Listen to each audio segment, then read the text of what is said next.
निर्मला जी का 7वां बजट विकसित भारत की परिकल्पना के लिए शानदार शुरुआत है। ये बजट गरीबों के लिए है, ये बजट किसानों के लिए है, ये बजट युवाओं के लिए है और ये बजट विशेष रूप से महिलाओं के लिए है। इस बजट में 3 लाख करोड़ से ज़्यादा की योजनाएं महिलाओं के लिए, देश की आधी आबादी के लिए बहुत ही स्वागत योग्य कदम है।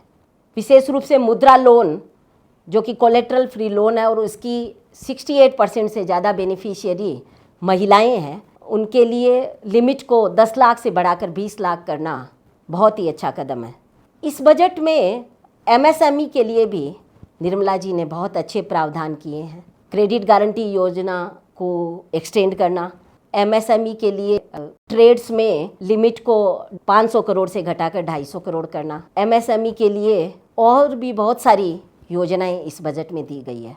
ई कॉमर्स प्लेटफॉर्म के द्वारा एमएसएमई आर्टिसंस के प्रोडक्ट्स को एक्सपोर्ट करने की सुविधा, एक्सपोर्ट हब बनाना, ये भी बड़ा स्वागत योग्य कदम है।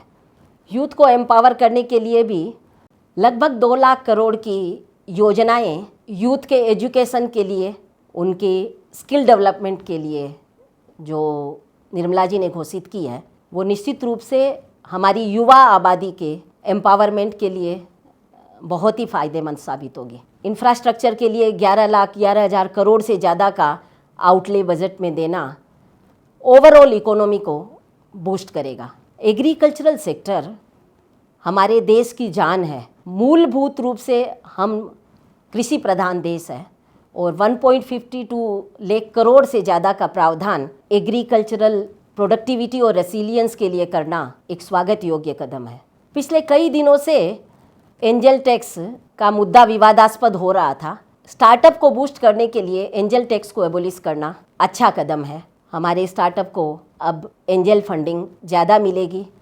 इकोनॉमी को बूस्ट करने के लिए फॉरेन कंपनीज़ का टैक्स स्ट्रक्चर बदलना, यानी 40% से 35% करना, ये फॉरेन डायरेक्ट इन्वेस्टमेंट को अट्रैक्ट करेगा और ओवरऑल इकोनॉमिक ग्रोथ की ओर देश को ले जाएगा। महिलाओं के नाम पर प्रॉपर्टी रजिस्टर करने से स्टैंप ड्यूटी में जो विशेष छूट दी जाएगी केंद्र सरकार द्वारा एवं राज्य सरकारों द्वारा भी, वो विमेन एम्पावरमेंट में मील का पत्थर साबित होगी। जैसा हमारे माननीय प्रधानमंत्री मोदी जी रिसर्च एवं डेवलपमेंट पर बहुत जोर देते हैं, उसी को मद्देनज़र रखते हुए इस बजट में 1 लाख करोड़ से ज़्यादा का प्रावधान जो रिसर्च एंड डेवलपमेंट असिस्टेंस के लिए किया गया है, वो देश को विकसित बनाने में बहुत सहयोगी होगा। पीएम आवास योजना के तहत 3 करोड़ घरों का निर्माण गरीब परिवारों एवं मध्यम वर्गीय परिवारों के लिए लगभग 10 लाख करोड़ का आवंटन रियल एस्टेट सेक्टर को भी मजबूत करेगा। देश की 500 बड़ी कंपनीज़ में युवाओं को इंटर्नशिप के लिए जो इंसेंटिव स्कीम निर्मला जी ने अनाउंस की है, वो न केवल युवाओं को स्किल डेवलप करवाएगी, उनके रोजगार के भी बहुत सहयोगी साबित होगी। मेरे हिसाब से ये आज तक का निर्मला जी का सर्वश्रेष्ठ बजट है, जिसमें ओवरऑल ग्रोथ की कल्पना की गई है और किसी भी सेक्टर को कम नहीं रखा गया है। उन्होंने बहुत ही समझदारी से हर एक सेक्टर को ज़रूरत के अनुरूप बजट एलोकेट किया है। ये विकासोन्मुखी बजट है।